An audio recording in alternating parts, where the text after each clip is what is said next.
Ahora, bueno, pues buenas tardes, buenas noches, bienvenidos, bienvenidas a este martes con Maite. Hoy 17 de mayo, en un día bastante veraniego aquí en el sur de España, en la Costa del Sol, con un tema muy interesante, clave, que es cómo hacer que no me importe lo que piensan los demás. Así que me alegro de que estéis bastantes aquí en el Zoom, cada vez más personas, más gente, me alegra muchísimo. Y me alegra, ya llevo casi 2 semanas sin hacer los martes con Maite, así que me alegra que el tema interese, que estéis tantos aquí en el Zoom. Yo voy a contar, voy a desgranar el tema, voy a contaros lo que es importante sobre este tema y luego al final podéis hacerme todas las dudas y preguntas que queráis. Así que bueno, pues comenzamos, let's go. Y dejadme mirar un momento a ver si hay alguien que me está pidiendo el enlace. Como he dicho antes, el enlace lo pongo siempre en el grupo de Gana Grandes Títulos con Confianza y Diversión, y este enlace se repite, o sea que lo podéis guardar siempre, ¿vale? Lo podéis guardar hasta nuevo aviso, porque al año más o menos se caduca y hay que hacer un enlace nuevo. Y bueno, pero en principio lo podéis guardar, y si no, en el grupo, como digo, de Facebook de Gana Grandes Títulos con Confianza y Diversión, donde estáis la mayoría de vosotros, ahí lo encontráis. Y si no, yo en el anuncio que pongo siempre de todos los martes con Maite siempre digo hay que entrar en el grupo, y en el grupo encuentras el enlace antes de la conferencia. Bueno, pues una vez aclaradas estas temas de organización para que podáis participar sin ningún tipo de problema, como digo, el tema es cómo hacer para que no me importe lo que piensan los demás. Es un tema que he decidido hablar de él, ya lo tenía programado antes de quedarme afónica, que como veis ya tengo de nuevo voz. Y es un tema con el que siempre en los coaching me encuentro, ya sean jugadores jóvenes de competición, 10, 11, 12, 13, 14 años, 15, 16, o también en jugadores pues incluso profesionales o también amateur o senior. Es un tema en el que siempre al final en algún coaching recaemos, ¿no?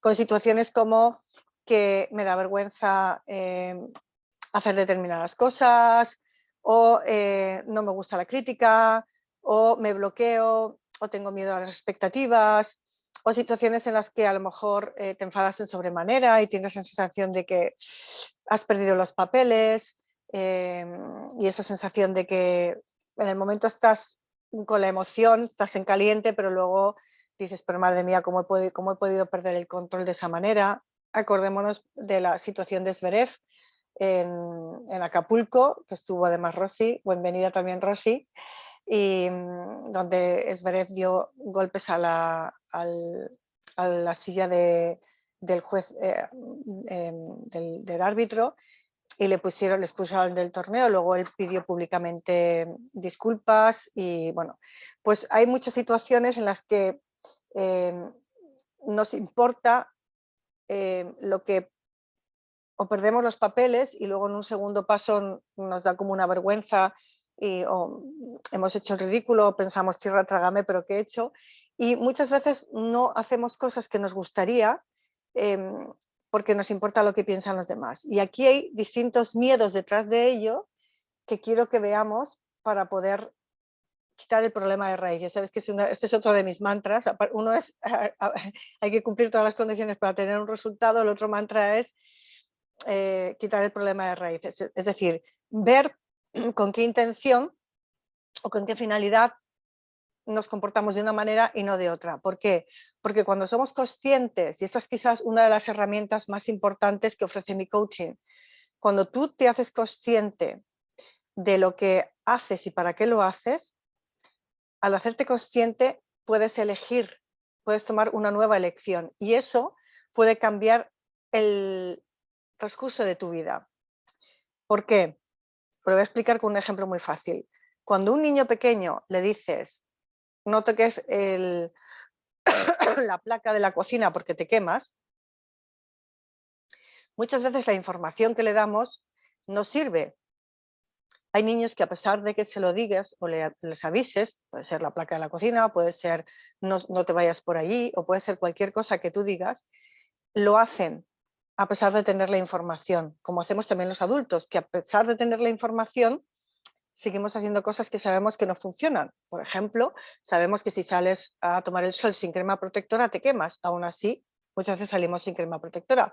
O sabemos que el chocolate engorda y seguimos comiendo chocolate aunque queramos adelgazar.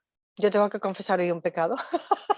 Hoy he estado cenando con mi marido y no me he podido remediar tomarme un 1000 hojas de esos de crema.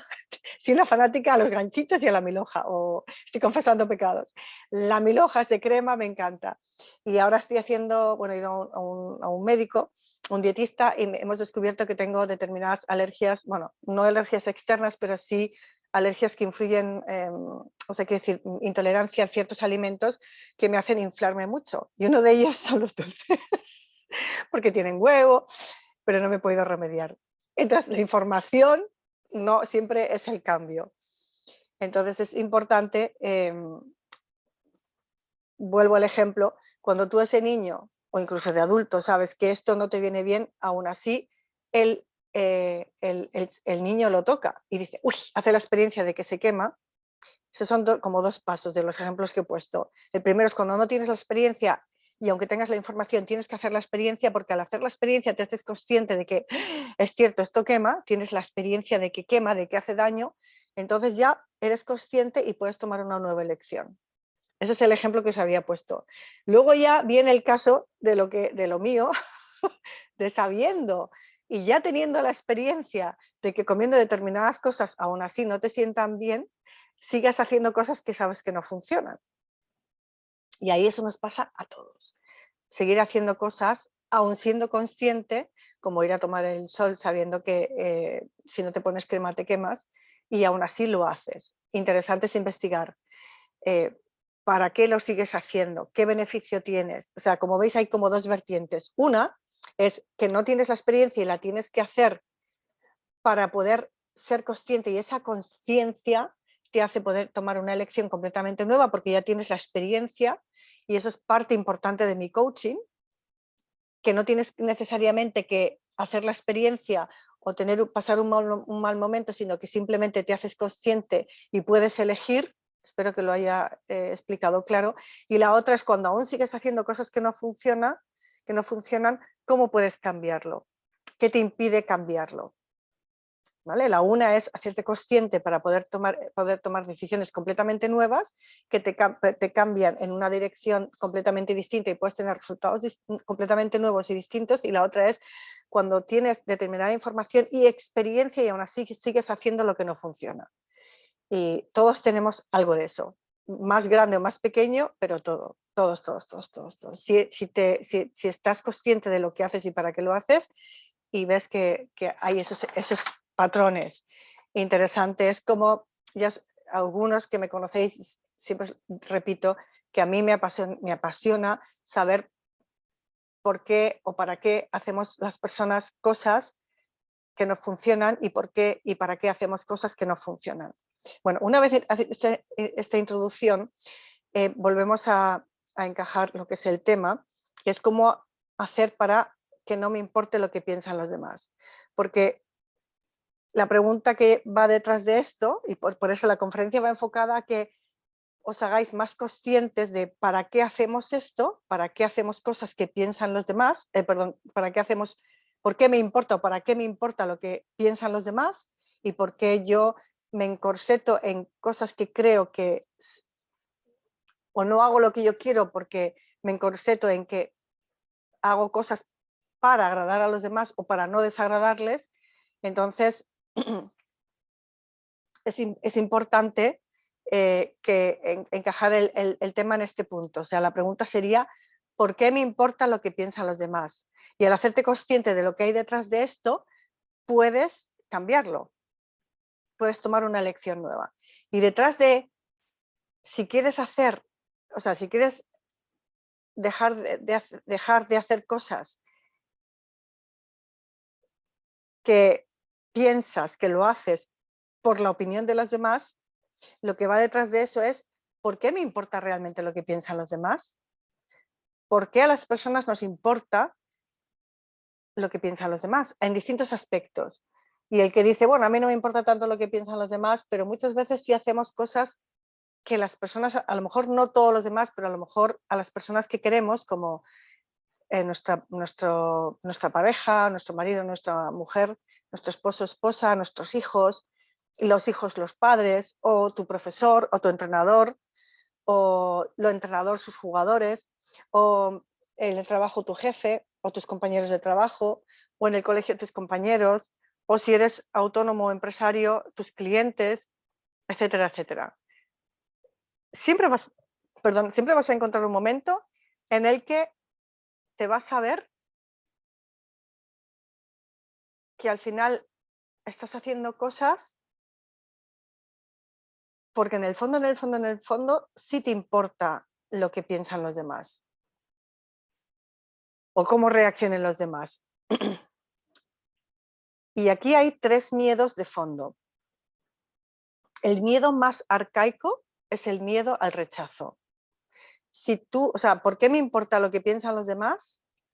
Siempre detrás hay el miedo a que te puedan rechazar.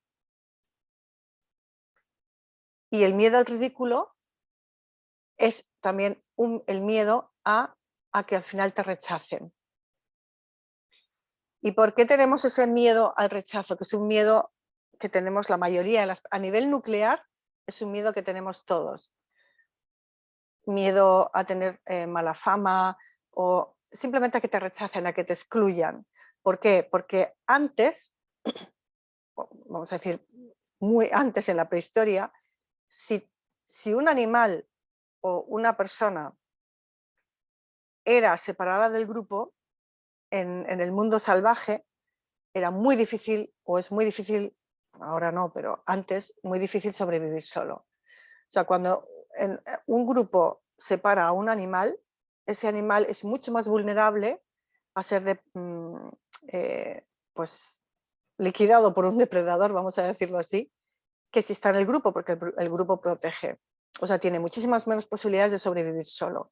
Y ese miedo lo tenemos como metido en cada célula de nuestro cuerpo y es un programa antiguo, como el miedo a las arañas o otros miedos, en el que reaccionamos de una manera porque tememos que la consecuencia sea el no sobrevivir. Pero realmente, ahora mismo, es muy difícil no poder sobrevivir. Primero porque ahora las circunstancias son distintas. O sea, aunque tú realmente tenemos sistemas sociales más o menos desarrollados, más o menos potentes, que sí que nos cubren, ya sea familiar, ya sea estatal, y no tenemos por qué tener en principio ese miedo a no sobrevivir, porque realmente es muy difícil no sobrevivir en estos días.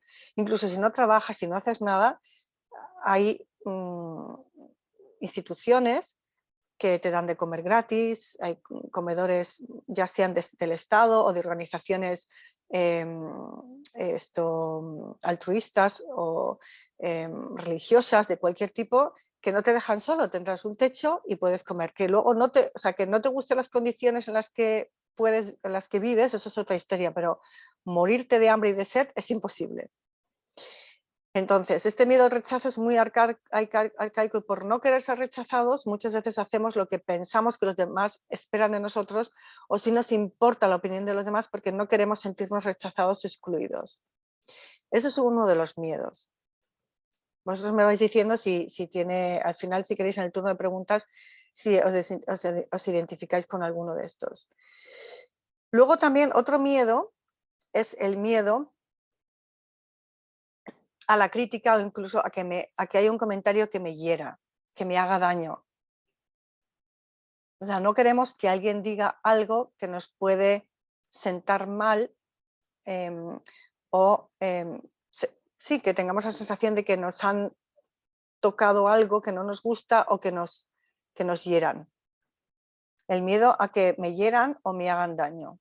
O sea, es el pensamiento o la convicción de que alguien puede herirte. Eso también lo vamos a mirar. Luego lo vamos a ir desmenuzando todos estos miedos, ¿vale? Pero ¿por qué me importa lo que piensan los demás? Porque pienso que alguien puede decir algo que me puede herir. y que me puede hacer sentir mal y que me puede pues, hacer pasar un mal momento. Ese es otro de los miedos. Y luego un tercer aspecto, que este también es muy importante y también muy frecuente, es que tienes miedo a hacer algo que pueda herir los sentimientos de los demás y por eso no dices no.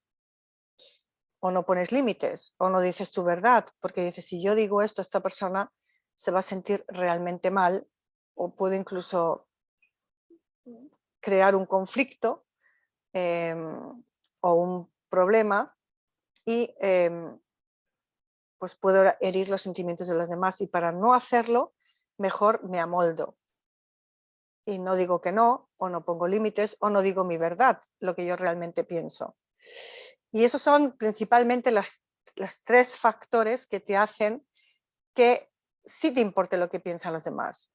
Primero, el miedo al rechazo, que va unido al miedo al ridículo. Segundo es el miedo a que me puedan herir. Y el tercero es miedo a herir a los demás, los sentimientos de los demás. Y esta última parte de la base de que tú piensas que puedes crear emociones en los demás. O sea, que lo que tú dices o haces crea emociones en otra persona, puesto que crees que tienes el poder de herir a otra persona y también piensas que una persona tiene el poder de herirte a ti. Y esto es lo que vamos a desmenuzar. Empecemos con el miedo al rechazo. El miedo al rechazo, como he explicado antes, es un miedo ancestral y pensamos que podemos ser rechazados. O sea, he empezado a desmenuzarlo antes porque he dicho que el miedo ancestral es el miedo a quedarte solo, porque si te quedas solo no puedes sobrevivir, y he dicho que ahora mismo en las sociedades actuales, prácticamente en todas, pues no hay peligros inminentes o sea, puede haber conflictos, puede haber situaciones incómodas, pero no hay el peligro de que no puedas sobrevivir. O sea, no va a haber ningún depredador que por estar solo y más vulnerable te vaya a devorar, ni hay la situación que te quedes porque todo el mundo te da la espalda, quedarte sin comer y sin un techo, sin comida y sin un techo sobre tu cabeza. O sea, como he dicho, hay un montón de instituciones o de centros o de organizaciones que al final protegen al más débil. En nuestras sociedades, en casi todas. Luego, este miedo no tiene por qué ser real, o incluso el miedo que puede haber detrás de esto, que es la sensación de quedarte completamente solo, también es en cierto modo irracional, porque es imposible ahora mismo, casi en nuestras sociedades, es imposible quedarse solo. Te puedes sentir solo, pero estar solo es casi imposible porque sales a la calle y tienes muchísimas personas a tu alrededor, sobre todo si sales en horas de luz y cuando hay mucho movimiento por trabajo, por colegios o lo que sea. O sea, es muy difícil estar solo. A veces que es más difícil estar solo que estar acompañado. O sea, que siempre es posible conocer a alguien y estar rodeado de gente. Otra cosa muy distinta es que te sientas solo, pero no estar solo. Entonces, ese miedo al rechazo, como digo, lo tenemos muchísimas personas y importante aquí es saber que si alguien, que entramos un poco en lo que es el segundo miedo, el miedo a que me hieran o que me rechacen, realmente a ti como persona nadie, absolutamente nada ni nadie te puede rechazar. En todo caso, rechazarán tu comportamiento, pero no a ti como persona, porque tú no eres tu comportamiento, tú tienes comportamientos.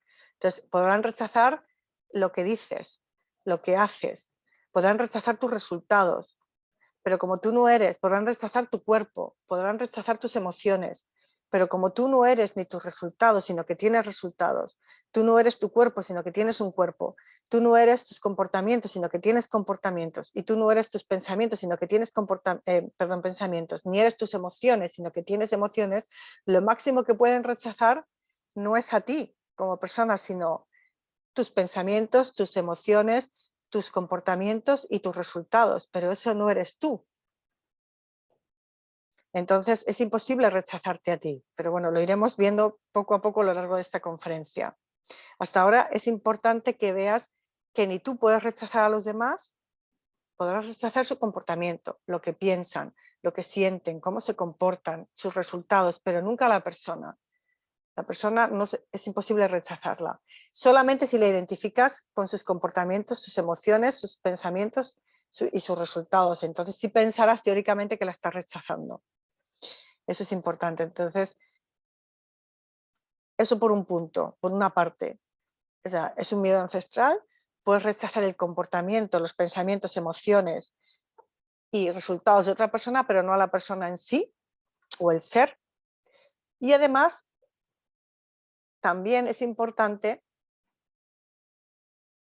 que, por supuesto, va a haber siempre personas que, da igual lo que hagas, van a rechazar lo que haces, lo que dices y tus resultados. Da igual los resultados que tengas y todo lo que tú te empeñes en que no te rechacen. O sea, realmente da igual lo que tú hagas y cuánto te esfuerces, siempre va a haber alguien que va a decir, eso no me gusta, lo que hace esta persona no me gusta, lo que hace y lo que dice no me gusta. O sea, el rechazo es inevitable. El rechazo no de tu persona, sino de lo que haces, lo que dices, lo que sientes, o de tus resultados, incluso de tu cuerpo. Hay que decir, pues mira, qué flaca, qué gorda, qué alta, qué baja, qué morena, qué poco morena, qué orejotas, no orejotas. Entonces, aunque tú te esfuerces mucho, mucho, mucho, mucho en agradar a los demás, vamos a suponer, eso es un ejemplo que pongo mucho en mis coaching, vamos a suponer que yo me esfuerzo mucho, mucho, muchísimo y quiero hacerte muy feliz y no quiero que me rechaces de ninguna de las maneras y digo, bueno, tienes cumpleaños y yo quiero hacerte un gran regalo para que pienses muy bien de mí, que estás muy feliz. Y voy y digo, he comprado una cosa que me encanta, le va a chiflar, y yo cojo, te entrego el regalo de cumpleaños y de pronto tú abres el regalo, el paquete, el envoltorio y lo miras y dices, y piensas, qué cosa tan fea, por Dios. Y tú me dices, muchas gracias. Pero dices, porque realmente, o sea, da igual todo lo que te esfuerces, no tienes absolutamente ningún control sobre lo que piensan los demás. Es más, los demás tienen derecho a pensar lo que quieran y tú también, porque realmente, seamos sinceros, tú piensas a veces mal también de los demás, es decir, sus comportamientos, sus acciones, sus resultados, claro que sí. Luego nuestros pensamientos son libres. Luego, da igual lo que hagas, vamos a poner un Rafa Nadal, ¿vale? Que se supone que es el súper, que es diplomático, un campeón, mucha gente lo tiene, si mira las redes sociales, como el súper, que es casi imposible rechazarle. Bueno, pues hay gente que le rechaza. Hay gente que dice, en Alemania, por ejemplo, yo me he encontrado muchísimos grupos de entrenadores que dicen, Rafa Nadal se dopa seguro y eso es imposible lo que hace, tiene que haber doping por medio. Rafa Nadal tuvo un pleito con una ministra francesa que habló mal de él públicamente y se pleiteó con ella, la demandó por injurias. O sea, siempre hay alguien que te toca la trompeta. Que está, o sea, es imposible gustar a todo el mundo. Luego, si el rechazo es inevitable, tienes solamente una elección. ¿Quieres ser rechazado por jugar en grande y hacer lo que tú quieres y perseguir tus objetivos? ¿O por jugar en pequeño y hacer lo que tú crees que los demás esperan de ti? La respuesta, siempre que hago esta pregunta, la respuesta que me dan es, Maite, prefiero, pues si de todas maneras voy a ser rechazado o rechazada, prefiero que me rechacen por hacer lo que yo quiero, por ir a por mis objetivos y a por mis sueños. Porque da igual, hagas lo que hagas y lo hagas como lo hagas, al final siempre vas a ser rechazado o rechazada. Siempre vas a tener haters. Gente que te va a decir, siempre. Nunca vas a conseguir que todo el mundo encuentre, y eso está bien así, eso es sano, no pasa nada. A ti tampoco te gusta lo que hace todo el mundo. Hay gente que te gusta más, menos, eso es en sí, no hay ningún problema. Entonces, tienes una elección, como voy a ser rechazado o rechazada sí o sí, ¿por qué prefiero ser rechazado?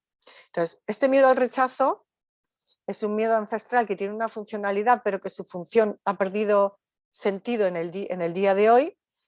También tienes que ser consciente de que rechazarte a ti es imposible, en todo caso rechazarán tu comportamiento, emociones, pensamientos, a tu cuerpo, a tus resultados, pero nunca a ti como tu ser. Tu ser no puede ser rechazado porque tú tienes tanto valor y eres único y grandioso como cualquier otra persona. tienes exactamente el mismo valor a nivel del ser. Y luego, como todos tenemos libertad, la libertad del libre albedrío y la libertad de pensar lo que queramos, y tú también quieres esa libertad, pues, pues esa libertad la tienen los demás. Lo único es que, pues si ya partes de la base de que vas a ser rechazado sí o sí, pues haz lo que quieras entonces, haz lo que te gusta. Siempre que funcione para los demás, claro, no digo haz lo que quieras y ahora te pones a hacer cosas que no funcionan para todos, pero ponerte ese corset de que solamente hago lo que pienso que los demás esperan de mí o lo que les va a gustar a los demás, no tiene ningún sentido, porque lo que haces, lo único que consigues con esto es perder tu autenticidad y quién eres tú de verdad. Y el mundo lo que quiere es verte a ti tal y como tú eres, porque lo que digo yo también muchas veces en el coaching, yo soy la mejor Maite que puede haber y vamos, Fernando, te voy a coger a ti como ejemplo, ¿vale? Y el peor Fernando, y Fernando es el mejor Fernando del mundo y la peor Maite. Y todos tenemos la tendencia a compararnos con los demás y ahí hay que ver, ¿no? Te comparas con qué intención, para inspirarte y para ver que es posible o para decir es que este puede y yo no y para degradarte. Bueno, esto en cuanto al miedo al rechazo. Yo creo que este punto ha quedado claro. Si hay alguna duda me preguntáis. ¿Vale? Entonces la lección que te queda es decir, ¿por qué quiero ser rechazado? Porque por hacer lo que yo quiero y ser yo de verdad y perseguir mis objetivos y conseguir la vida que yo quiero a todos los niveles, o por hacer lo que los demás, o creo yo que los demás esperan de mí, porque además hay veces que tú te montas la película de que yo creo que los demás esperan esto de mí. Vale, eso por una parte. Luego hemos hablado del miedo a que me hieran. Entonces, hay partes de la base, que es lo que he dicho antes, a que alguien puede hacerte daño o herirte. Entonces, aquí es importante entender que es imposible que nadie te hiera a ti, porque estoy viendo cómo lo explico esto lo mejor posible, porque vamos a suponer que alguien me quiere herir a mí profundamente. Entonces, una persona viene y va y me dice, voy a poner un ejemplo, un experimento conmigo misma, ¿vale? Vamos a suponer que alguno de vosotros me dice, Maite, o sea, quiero voluntariamente herirte. Digo, vale, venga, a ver. Y me dice, Maite, eres una ardilla. Y yo diré, ah, interesante, me reiré, diré, ok. ¿Te he herido? Digo, pues no mucho, la verdad. En todo caso, me he divertido un rato porque lo de, oye, Maite, eres una ardilla, como que no. Entonces el otro dice, bueno, venga, voy a esforzarme más, quiero herir a Maite. Me dice, Maite, eres una cabra. Y digo, interesante, también me reiré y digo, pues no sé. Entonces la otra persona no me hiere nada. Y digo, pues no me ha herido. Ok, interesante. Entonces la otra persona que me quiere herir dice, ¿qué tendría que decir yo para herirte a ti? Entonces con esa pregunta, lo que está preguntando es, ¿qué pienso yo ya sobre mí misma? Que si alguien lo dice, me hiere. ¿Pero por qué? Porque yo ya lo pienso sobre mí misma. Yo no pienso de mí misma que soy una ardilla, ni tampoco pienso que sea una cabra. Pero puede haber algo que yo piense sobre mí, si vamos a suponer, es un ejemplo, no es que sea así, pero que yo piense de mí misma que soy muy desordenada y no debería serlo. Si alguien me dice eres una desordenada, o vamos a suponer egoísta, que yo pienso que soy egoísta, debería ser menos egoísta. Si alguien me dice eres una egoísta, digo, no, me sienta mal. ¿Por qué? Porque yo ya pienso que lo soy y no debería serlo. Para ponerlo más visual, es como si yo ya tengo un botón aquí que alguien puede apretar, pero yo soy la que tiene el botón. O sea, no alguien me hiere, sino yo me hiero a mí misma, porque yo ya pienso algo negativo sobre mí misma y el otro con sus palabras lo único que hace es pulsar ese botón. Pero el botón lo tengo yo, no la persona. Entonces, según esta teoría, no es imposible que nadie te hiera. Es más, si alguien dice algo que te duele o que te hiere o que te sientes mal cuando lo dice, es casi un regalo. ¿Por qué? Porque puedes descubrir qué piensas tú ya sobre ti negativo y la otra persona lo que ha hecho ha sido destaparlo. Porque en principio no tendrías que pensar absolutamente nada negativo sobre ti mismo o sobre ti misma. ¿Por qué? Porque tendrías que, si eres igual de válido, que todos los demás, con tus fortalezas, tus debilidades, pero eres igual de perfecto e imperfecto que todos los demás, igual de único o única, igual de grandioso y de grandiosa. No hay nadie mejor que nadie, puesto que no eres ni tus pensamientos, ni tus comportamientos, ni tus resultados, ni tus emociones, ni tu cuerpo. Somos todos igual de válidos, igual de valiosos. Luego, no hay ninguna necesidad de pensar nada absolutamente negativo sobre ti mismo o sobre ti misma. Y si lo piensas, sería interesante averiguar para qué lo piensas, qué finalidad o qué ventaja tiene pensarlo para ti, porque si no, no lo pensarías. O sea, si partimos de la base de que todos hacemos todo lo que hacemos en una intención positiva hacia nosotros mismos, incluso lo negativo, habría que averiguar qué intención persigo o qué ventaja o qué funcionalidad tiene pensar negativamente sobre mí mismo. Y cuando alguien te dice algo que te hiere, pues decir, genial, esta persona me ha mostrado un punto débil que yo tengo dentro de mí y que no lo había visto o no me había dado cuenta hasta que esta persona lo ha dicho. Ahora puedo averiguar por qué ahí soy vulnerable, porque yo pienso de mí misma o de mí mismo que soy mentiroso o egoísta o yo qué sé, lo que te hiera, lo que te puedan decir que te hiere. Eso es genial, porque realmente nadie absolutamente te puede herir. Tú ya te estás hiriendo a ti mismo o a ti misma, porque tú ya eres el primero que piensas algo negativo sobre ti mismo y algo negativo sobre ti misma o sobre ti mismo, perdón. Nadie puede herirte, tú ya te estás hiriendo a ti mismo. ¿Qué pasa? Que cuando tú ya piensas algo negativo sobre ti mismo, cuando alguien fuera de ti lo dice, una o varias personas, tú ya piensas que es más real, porque ya es como la certificación al 100% de que la otra persona también lo piensa, luego debe de ser verdad, pero eso no es verdad. Bueno, yo creo que ha quedado claro. Para quitar ese miedo. Y claro que en el momento cuando alguien te dice algo, a mí también me ha pasado, hay conversaciones que alguien dice algo y que dices, me siento mal, me siento incómoda, no me gusta lo que me están diciendo. Entonces ahí puedes averiguar, vale, lo que me están diciendo lo pienso yo también sobre mí misma o sobre mí mismo. Y si lo pienso, pues es interesante, porque yo pienso esto sobre mí mismo, porque yo me menosprecio a mí mismo o a mí misma. ¿Qué hay detrás de ello? Y empezar a investigarlo para dejar de pensarlo, porque no tiene ningún sentido. Eso por esa parte. Y por último, el tercer punto es justo el otro lado, que tú tienes miedo de hacer algo que pueda herir los sentimientos de los demás, que tú puedas herir a alguien. Por una parte sabemos que tú no puedes herir a nadie porque la persona ya lo piensa, pero sí es cierto que tú puedes pensar, y eso es un pequeño nuevo aspecto, que tú digas, es que si digo esto sé que la otra persona se va a sentir mal, se va a sentir incómoda, incluso triste, o incluso tengo miedo a hacerla daño, o tengo miedo a crear un conflicto. Y aquí viene otra diferenciación que es importante que tengamos en cuenta. Y es, lo que tengo aquí a punto de mi, aquí tengo todo escrito lo que quería hablar con vosotros, que es que las emociones son función de una interpretación. Las emociones no son función de algo que pasa fuera de ti. La mayoría de las personas pensamos, porque tú me dices esto, yo me siento triste. Porque llueve, me siento mal. Porque no me has llamado por mi cumpleaños, estoy enfadado.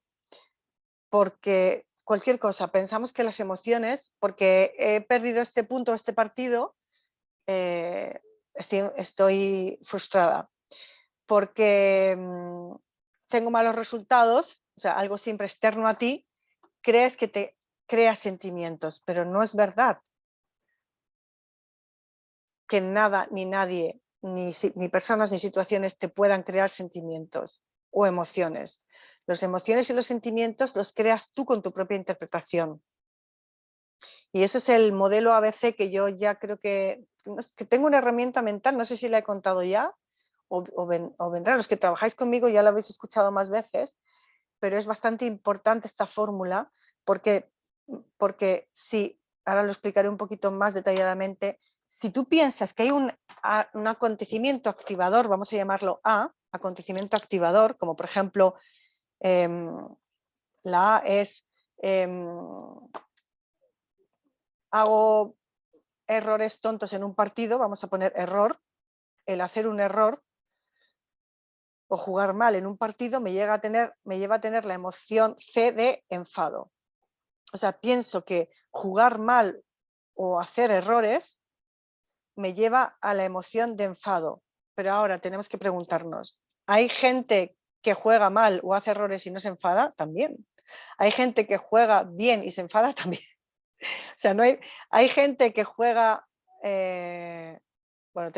sería que juega mal y se enfada, sí. Hay gente que juega mal y no se enfada, también. Hay gente que juega bien y se enfada, sí. Hay gente que juega bien y no se enfada, también. Luego, no hay ninguna conexión, tenemos todas las variaciones.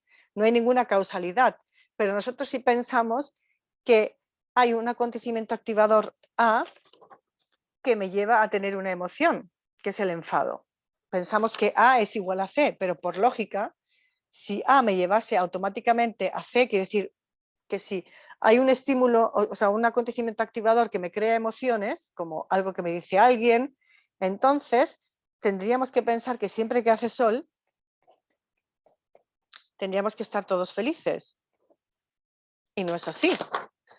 No, un acontecimiento activador, un día de sol, me lleva siempre a estar feliz, porque también hay días soleados en los que no estoy feliz, estoy triste, o hay gente que no está feliz. Luego, no hay ninguna igualdad. O, por ejemplo, un gol en un partido, uno lo interpreta como con euforia y súper alegre, el otro está triste y deprimido y abatido, y otro dice, uy, qué partido más bonito, me voy a tomar otra cerveza. No hay ninguna conexión. Un acontecimiento activador, gol, 3 emociones distintas. Luego, como no hay conexión, tiene que haber algo en medio que me explique por qué las personas ante el mismo estímulo o acontecimiento activador tenemos distintas emociones, y es la B de beliefs en inglés. Beliefs, que son las creencias o interpretaciones de la situación. O sea, no es la situación la que crea nuestras emociones, sino nuestra interpretación de la situación. Interpretamos la situación como buena, tengo buenos sentimientos; interpreto la situación como mala, tengo malos sentimientos. ¿Y esto por qué es importante? Porque si las emociones son función de una interpretación, la interpretación es mía. ¿Y qué ventaja tiene esta fórmula? Pues que tú eres el que puedes cambiar tu interpretación de los acontecimientos y de las personas y cambiar tus emociones. Tú eres el que tienes emociones en vez de las emociones que te tengan a ti. Porque si tú piensas que tus emociones vienen de fuera o te las pueden hacer fuera, personas y cosas, entonces tú eres como una hoja al viento que se mueve según pasen las cosas. O sea, no tienes ningún control sobre tus emociones. Sin embargo, si tú sabes que las emociones vienen de tus interpretaciones, tú puedes cambiar tu mente y consecuentemente cambiar tus emociones. Y eso tienes la ventaja de que tú eres el dueño de tus emociones. Entonces ahí puedes controlar o manejar con cuánto te va a durar la emoción, con qué intensidad y con qué frecuencia. Duración, intensidad y frecuencia de la emoción. Entonces eso está muy bien. ¿Por qué?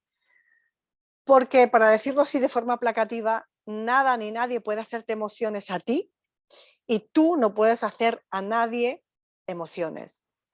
Y si tú sabes que tú no puedes hacer a nadie emociones, que las emociones son un asunto privado, porque tú eres el que las creas, no puedes herir a nadie, porque tú no puedes crear emociones a nadie. Las emociones pertenecen a la otra persona. Si tú dices algo y la otra persona se enfada, es su interpretación. Y ya está. Y esto te libera, te hace responsable de tus propias emociones y dejas la responsabilidad a la otra persona de sus propias emociones. ¿Quiere decir que lo dejes a la deriva y que no te importe lo que sientan los demás? No.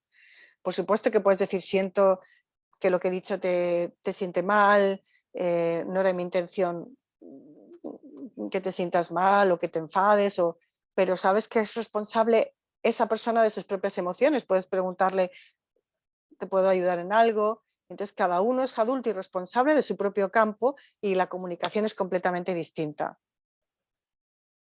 Y no hay deals de, no digo esto para que no te pongas así, no hay manipulaciones de me pongo así para que tú hagas esto. Nos gusta manipular a través de las emociones cuando decimos, como no hagas esto me voy a enfadar. O sea, ya las emociones son tu campo privado, tú eres responsable, los demás son responsables de tus emociones y eso libera bastante. Si queréis ahora en el turno de preguntas lo podemos manejar, pero eso te libera de que sí te atrevas a decir más lo que tú piensas, porque si el otro reacciona con enfado, con ira o con frustración o depresión o lo que sea, pues puedes decir, bueno, pues siento esta reacción, pero no tiene nada que ver conmigo porque la persona decide cómo reacciona.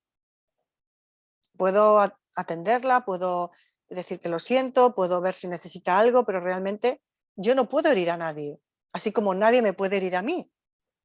Entonces eso te hace que puedas comunicar de una manera completamente distinta, de una forma mucho más responsable de ti y de lo que quieres tú y responsable también de lo que los demás quieren y necesitan de ti. Entonces ya no hay deals, no, o sea, como no comunicados, en el sentido de yo, o sea, no diciendo nada, pero tú haces algo así como, bueno, soy simpática contigo para que tú también seas simpático conmigo, pero no se ha acordado, sino que es un deal del que tú esperas. Digo, bueno, yo voy a ser muy simpática y voy a como hacer lo que yo creo que la otra persona espera de mí para que ella también se porte bien conmigo. Y cuando no hace bien, no hace lo que tú esperas, dices, entonces ahí entramos en el conflicto.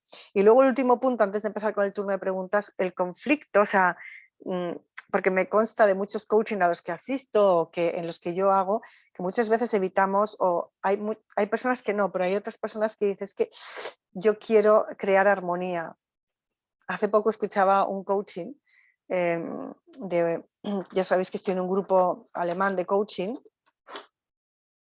y una pareja que acaba de tener un hijo, preguntaban al coach, bueno, pues que tenían un poquito de conflicto con los padres de una de las personas porque se metían excesivamente, tienes que hacer así, tienes que hacer, no hagas esto, no hagas lo otro, y no querían, no les parecía que se estaban entrometiendo mucho y bueno, y entonces les decía, el poner, por ejemplo, condiciones para la comunicación o para estar juntos.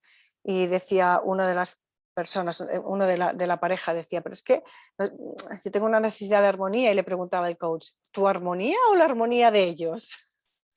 Decía, no, pues mi armonía. ¿Qué es más importante? ¿La armonía del que hace cosas que a ti no te gustan y que tendrías que poner un límite? ¿O no, para que ellos no se sientan mal, tú haces lo que crees y no pones límites? ¿O es más importante tu armonía, lo que para ti funciona? Me pareció interesante la pregunta, de verdad. Y todos tenemos cosas de estas. Lo más tardar cuando llega la Navidad y tienes que decir, y da igual la edad que tengas, a tus padres, no voy a ir, para algunos es un tema, para otros no, pero para muchos, el hacer cosas familiares que no te apetecen, pero lo haces por compromiso, porque crees que tienes que hacerlo, te sientes mal porque no lo haces. Bueno, ahí hay más cosas, pero todos tenemos comportamientos de estos, con amigos, entonces mira a ver, o como he dicho, con entrenadores, con profesores, con compañeros, con tu pareja misma. Entonces es interesante ver, ¿tenemos una comunicación donde hemos hablado de las cosas claras como las queremos o tenemos deals, cosas no habladas pero que esperemos que el otro se comporte de una manera? Bueno, pues con esto yo creo que he metido muchísimos aspectos aquí. He hablado de los 3 miedos que hay detrás del no poder decir que no o que te importe mucho lo que piensen los demás. Y con esto he explicado cómo hacer para que no me importe tanto lo que piensan los demás. Con esto no quiere decir que no te importe nada, pero si te sientes que no desarrollas tu vida con la cualidad y la calidad que tú quieres, entonces aquí hemos encontrado distintas formas de desmenuzar el problema para que tú puedas cada vez ser más libre y dejar a los demás también más libres, porque cuanto más claro esté, más menos manipulación habrá y menos deals. Deals en el sentido como de trueque, ¿no? Pero no hablado del todo, como normas no habladas, que se supone o se da por sentado que tiene que ser así. Bueno, pues entonces con esto termino y abro el turno de preguntas. Muchas gracias por vuestra atención. Voy a abrir aquí la galería. Entonces, espero que os haya servido y cualquier pregunta que tengáis, adelante. O duda, o cosa que no ha quedado clara. Para aplicar o en tu tenis, en tu vida.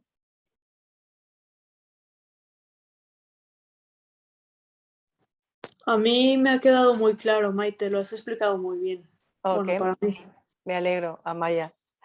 ¿Y has sacado alguna conclusión para ti? Creo que yo en este aspecto no estoy, ya lo sabía más o menos con los coachings que habíamos tenido, pero me ha servido para repasar. Para repasarlo y para organizarlo, ¿no? Todo. Sí, sí. Perfecto, gracias, Amaya. Creo que Alejandra tenía una pregunta. Sí, has levantado la mano, ¿no? Alejandra. Sí, yo tenía una pregunta. ¿Qué tal, Maite? Hola, Alejandra. Dime, ¿estarías dispuesta a abrir la cámara para que nos veamos? Sí, estoy Pues manejando, por eso no había encendido la cámara. Vale, vale. Bueno, pues si quieres, ¿te distrae la cámara? ¿Prefieres apagarla? No, voy manejando, no hay problema. Vale. Okay. La consulta que yo tengo realmente es, o sea, personalmente, o sea, yo que decir que me importe a mí lo que piense la gente de mí, no. Pero como mamá, por ejemplo, de mis hijas, me pasa que siempre pienso como que qué le va a pasar a ella, qué va a pensar, qué van a pensar sus amigas, qué va a pensar su pareja, etcétera. Como si fuera por mí, siento yo que eso es algo que no me molesta, pero en ella siempre lo pienso, ya sea en sus partidos o en otras cosas, pues. Entonces, la preocupación que hay detrás de esa, o sea, a ti no te molesta que hablen, o sea, de lo que piensan los demás sobre ti, pero sí sobre tu hija. Exacto. Porque ¿qué temes tú si piensan de forma negativa sobre tu hija? ¿Qué es lo que temes que pueda pasar? Creo que me teme y lo que me da miedo es que hay veces tal vez no logren superarlo tan fácil. Siento que tal vez una de mis hijas supera más rápido cualquier otra cosa, tal vez le molesta menos o le toma menos importancia a lo que piensen los demás y a la otra le cuesta un poco más y esa es la que más me preocupa. Claro, porque ¿qué piensas tú sobre ti como madre si no consigues proteger a tu hija de una mala experiencia o un mal? Que ella no lo supere, que ella eso la lleve a otra cosa. Exacto, y si pasa eso, ¿qué pensarías tú como madre? O sea, ¿qué pensarías tú de tu trabajo como madre? No, eso no me preocupa tanto mi trabajo como madre ahí específicamente. O sea, no, me refiero, a ver, voy a hacer la pregunta un poco más clara. Okay. Si tu hija sufre, ajá, ¿de qué manera te preocupa eso? que no sé cómo ayudar. ¿Y qué pasa si tú no la puedes ayudar? La verdad, no lo sé. ¿Pero qué piensas tú de una madre que no puede ayudar a sus hijos? No pienso mal, simplemente pienso como que hay que buscar la forma y no siempre ¿Pero qué? ¿Por qué una madre está obligada a ayudar a sus hijos? ¿Por qué? ¿Qué piensas tú de una madre que no es capaz de ayudar a sus hijos? No sé, tal vez no está haciendo su papel de mamá. Exacto. Lo que hay detrás de tu miedo es el miedo a ser una mala madre. Y tú partes de la base, y esa es la convicción que tienes de fondo, debajo del iceberg, que una madre puede ser mala madre si no consigue ayudar a sus hijas o que no sufran tanto. Y esa sería la nuez que tenemos que quitar. Por eso te influye que tu hija pueda sufrir por el hecho de no, ¿entiendes? porque piensas que una madre que deja que sus hijas sufran no es una buena madre. En el fondo piensas eso. ¿Tiene sentido para ti? Sí. Yo tal vez no lo sé, pero lo más seguro eso es lo que tengo ahí, porque sí Claro, porque lo percibo siempre. Claro, porque, porque Alejandra, ¿qué pensarías tú si yo te dijese ahora que cuando un hijo sufre y lo supera sin la ayuda de una mamá, eso la hace más fuerte? Uy, sí, definitivamente. Y por experiencia propia lo he vivido, o sea, me ha pasado a mí personalmente, pero no sé por qué del otro lado de la moneda como que no lo veo tan fácil. Pues seguramente por eso, porque a lo mejor tú decías, yo lo he superado, pero si me lo hubiesen puesto más fácil hubiese sido mejor, y una buena madre tiene que ponérselo más fácil a los hijos, y ahí tienes esa expectativa sobre ti mismo. Y por eso no, claro, pero es imposible, en el fondo tú no puedes influir sobre, o sea, realmente no hay nada de malo en que nuestros hijos sufran, porque cuando hay algo con el que tienen que superar, ahí es cuando crecen como personas, pero esto sería ya, yo creo que o sea, hemos encontrado el núcleo de la cuestión, eso sí lo ves, ¿no? Sí. Porque ya desatar ese nudo sería trabajo de coaching. Y por cierto, el otro día escuché un coaching buenísimo que fue hubo varios diálogos de mamás y papás que pensaban exactamente como tú, que los papás tenían que ser de determinada manera, y eso también hace concertarte a ti como papá y como mamá, de cómo debemos cumplir o debéis cumplir el rol de padre y madre. Y eso también, y sobre todo el ayudar a los hijos a toda costa. Y eso quiero hablar en el coaching de papás sobre eso. Ok, súper. ¿Te ha ayudado la respuesta? Sí, creo que sí. Lo tengo que analizar. Lo tienes que analizar, pero realmente, o sea, lo que hay detrás de tu pregunta y de tu preocupación es en el fondo el miedo a ser mala madre y que tu hija tenga que sufrir por tu culpa. Sí. Sí. Y esa culpa es la que tenemos que quitar. Okay. Muchísimas gracias, Alejandra, por tu pregunta. Maite. Nada, a ti. Un abrazo. Un abrazo. Más preguntas. Fernando, ¿no tienes preguntas? Si no tienes preguntas me voy a sorprender. A ver, yo tengo preguntas. Antes de preguntar y de entrar en tu conferencia, que me ha parecido muy interesante. Solo un comentario con respecto a lo que ha suscitado Alejandra. Yo tengo un mantra que lo he utilizado con mis hijas, y es que los niños, prácticamente desde que tienen uso de razón, pero uso de razón como niños, o sea, no hace falta que sean adultos, De hecho, no tienen que llegar a ser adultos para empezar a hacer esto que digo yo, que tengo como mantra, sino que tienen que ser pequeños, pero saber que existe un mundo fuera. Tienen tanto derecho como nosotros a equivocarse. Hay que controlar el nivel de la equivocación. Es decir, un niño que está asomado a un balcón, pero por el lado de fuera y hay 8 pisos por debajo, pues eso es una equivocación que no se puede, hay que corregirla, porque el peligro que tiene trasciende sus posibilidades de supervivencia. Pero en lo que son el día a día, en los errores o en los pequeños sufrimientos que puedan tener, como por ejemplo el que mencionaba Alejandra, hay que dejarlos. Ellos tienen que superarlo. Porque de ellos, y eso lo has dicho tú, de esa superación no solo salen más fuertes, es que aprenden. Claro. Y nosotros hemos aprendido de nuestros errores, mucho más que de nuestros aciertos. Entonces, hay que no sobreproteger, evitar la sobreprotección. Y tengo otro mantra, que es que sobreproteger puede ser mucho más dañino para un niño que maltratarlo. El que lo maltrates, al final el niño ese saldrá y no querrá saber nada de ti, pero sabrá vivir.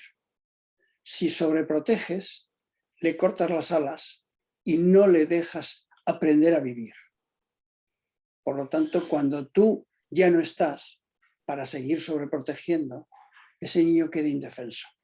Ese adulto ya queda indefenso. Esto es un razonamiento que yo tengo y espero que Alejandra no piense que me he inmiscuido en sus problemas, ¿no? Sino que es una aportación a la discusión que habéis llevado. Bueno, eso por un lado. No, muchas gracias. Agradezco la verdad, sus consejos. ¿Te sirven? ¿Te pueden servir? Sí sirven. Sí. Claro. Agradezco. Es que yo veo, cuando mis niñas eran pequeñas, pues a lo mejor las llevaba al parque y a ellas les gustaba trepar por los instrumentos que había en el parque, ¿no? Y yo las dejaba trepar. Es que se pueden caer, pues que se caigan. Está pensado para niños. Luego no se van, que se pueden romper una pierna. Bueno, ya las niñas haremos. Yo me he roto también una pierna y no me ha pasado nada. Estamos. Pero, ¿qué es lo que ganan? Seguridad en sí mismas, confianza en sí mismas.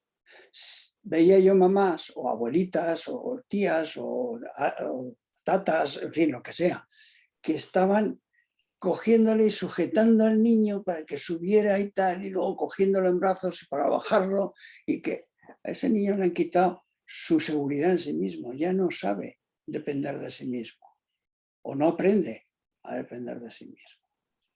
Pero bueno, esto era simplemente un comentario. La aportación de Fernando. Y creo que tú, Maite, piensas igual, por lo que te he oído yo en este coach o en esta discusión y en alguna otra.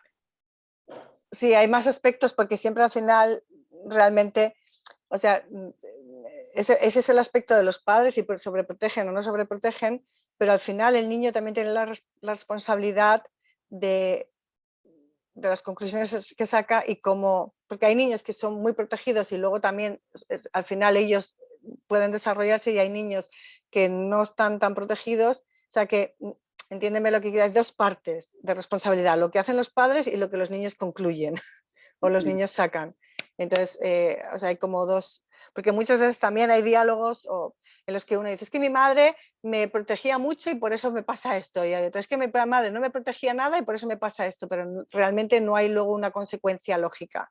Pero hay una parte que es así, que si tú proteges demasiado, lo que haces es debilitar al chaval, pero no necesariamente todos los niños que han sido sobreprotegidos tienen que ser débiles, también depende de ellos. Eso por supuesto, sí, eso es así. Eso es pero poco... la salida es mala, sobreprotegiendo. Ellos tienen que superar no solo lo que les venga encima después, sino tu propia sobreprotección. Exacto.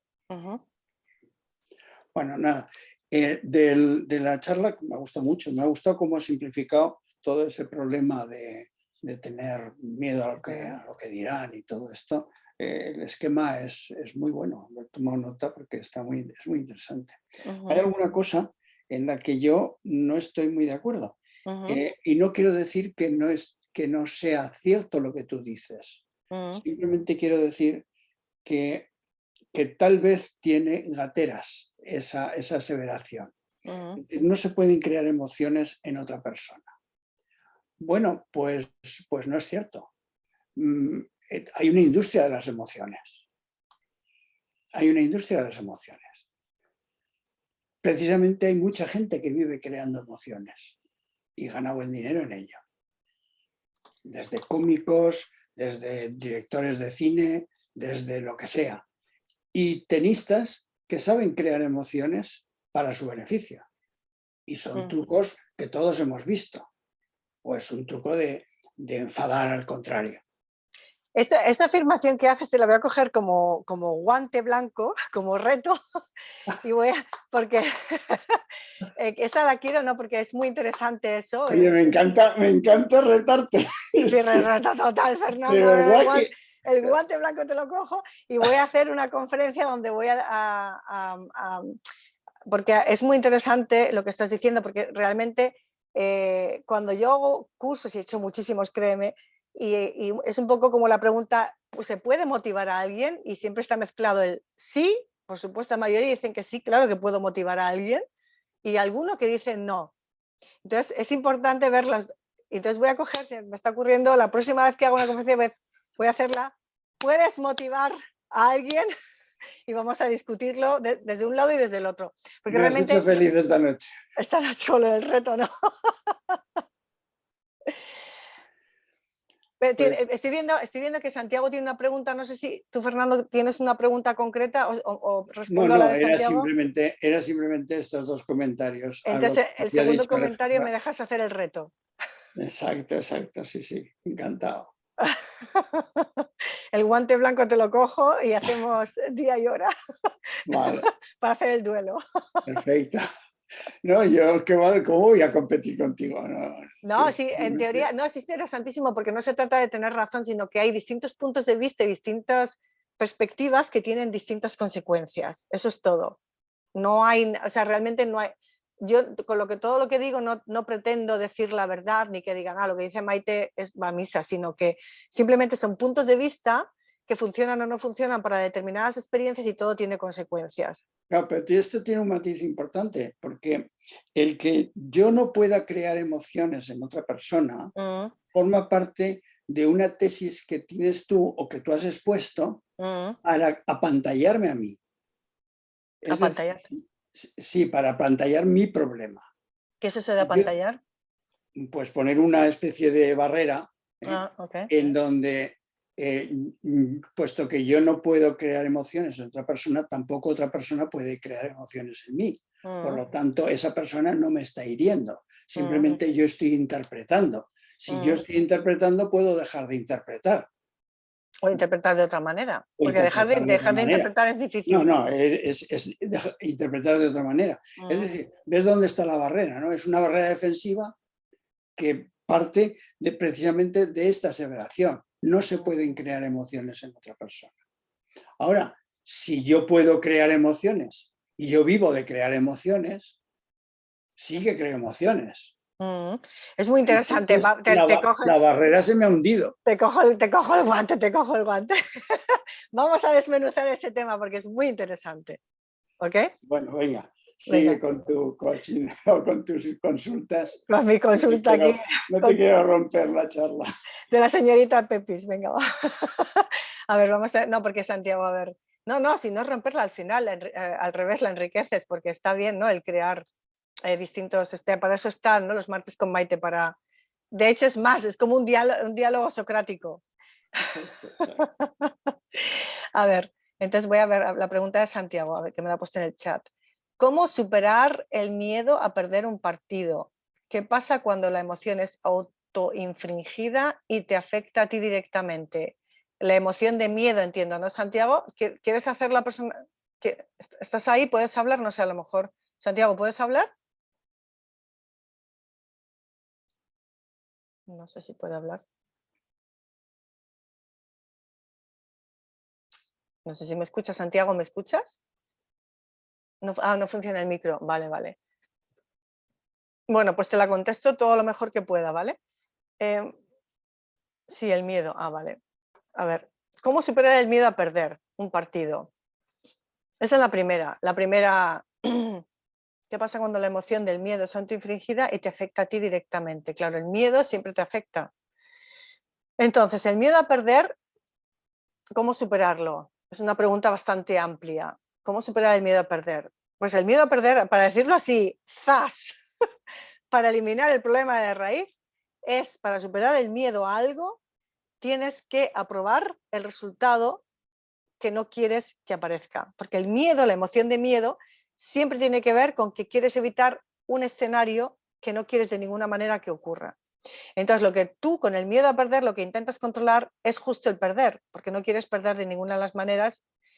Entonces, el perder para ti no está ok. Y eso es lo que tenemos que extirpar de raíz, porque si tú pierdes y eso para ti, no digo que te encante, pero no lo ves como algo negativo o algo que no quieres que te pase de ninguna de las maneras, no necesitas tener miedo.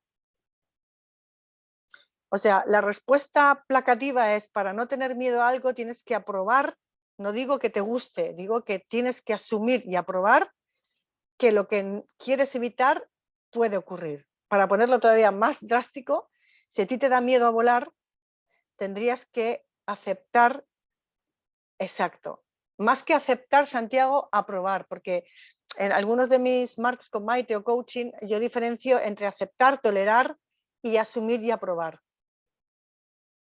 Hay una diferenciación, porque aceptar y tolerar todavía tienes una connotación negativa sobre la situación que tú rechazas. Pero cuando asumes y apruebas, aunque no te guste, pero sí que, y tú lo has dicho muy bien, asumes que existe esa posibilidad. Igual que existe ganar, existe perder. Y si tú mentalmente el perder no lo evalúas como algo negativo, puedes sacar conclusiones incluso positivas de la derrota. Y no tienes por qué tenerlo miedo. Es más, incluso no digo que te guste, porque todo el mundo quiere ganar. Claro, tú cuando te implicas con algo quieres obtener más el resultado que tú quieras, pero un resultado que no sale como tú quieres no es necesariamente negativo contigo mismo. En mi caso, automáticamente bajo mi nivel en la cancha, me vuelvo pasivo, exacto, por no equivocarte. Muy bien analizado, muy bien trabajado, Santiago. Eso es lo que te pasa. Entonces, para perder placativamente tu miedo a perder, tienes que aprobar el hecho de que el perder, o sea, como tú has dicho, aprobar la posibilidad de que perder, o sea, aprobar la posibilidad de perder, de que puedes perder un partido y que el perder no es algo automáticamente negativo para ti, sino que una derrota te puede dar información muy importante que te hace progresar. Solamente el perder será negativo si tú piensas que te aleja de tu objetivo. Si piensas que te acerca, no será negativo y no tendrás tanto miedo a perder, sino simplemente te puede gustar más, te puede gustar menos. A lo mejor el momento en el que pierdes no te gusta o las consecuencias que tiene, pero no te tienes por qué tener miedo a los resultados negativos. Y entonces ahí es donde tendríamos que meternos en el coaching y desmenuzar por qué para ti el perder es algo negativo o piensas que te aleja de tu objetivo. ¿Eso te contesta tu pregunta, Santiago? ¿Te ayuda? Me queda claro, muy claro. Yo lo de muy claro lo he añadido yo. Me queda claro, muchas gracias. Perfecto, Santiago. Como yo creo que no nos conocemos, ¿de dónde eres? Si me puedes decir de dónde eres y si eres jugador, entrenador, padre, jugador senior, ITF, no sé. Ah, de Quito, Ecuador. Ah, y eres jugador y padre. Ah, sé que lo entiendes. ¿Tienes hijos que juegan al tenis también?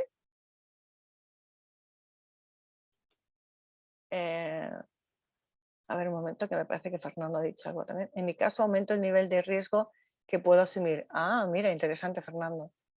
Están empezando. Ah, ¿de qué edades son, Santiago? Pequeñitos todavía. Ah, 7 años. Claro, muy chiquitines. ¿Pero tienes 2 o es 1? ¿Varón o hembra?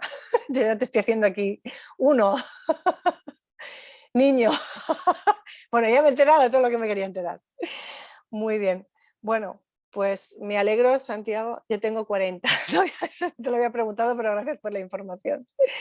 Vale, pues me alegro que hayas estado aquí en los martes con Maite. Me alegra que haya tanta gente. Bueno, pues dejo un margen para la última pregunta, ya para terminar. Y si no, para todos los que... Muchas gracias, encantada. Para todos los que no habéis hablado todavía conmigo, saber que ofrezco la posibilidad de hablar de forma gratuita conmigo. Tengo algunas horas reservadas a la semana para que podamos analizar tu situación personal o de tus hijos o tuyo como jugador, jugadora, para poder hablar conmigo y ver exactamente qué pasos tienes que dar, hacer un plan claro de qué es lo que tienes que eliminar para poder dar el próximo salto y cambiar los resultados en la dirección que tú quieres. Así que cuando cuelgue el vídeo de la conferencia pondré el enlace para que puedas reservar esa cita gratuita. Genial, dice Santiago, perfecto. Vale, pues ¿alguna pregunta más?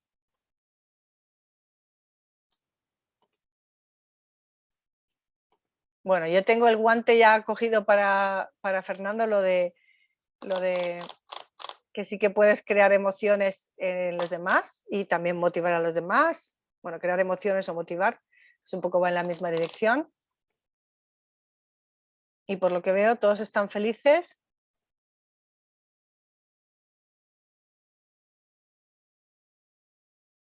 Rosy, ¿tienes pregunta? Super, gracias.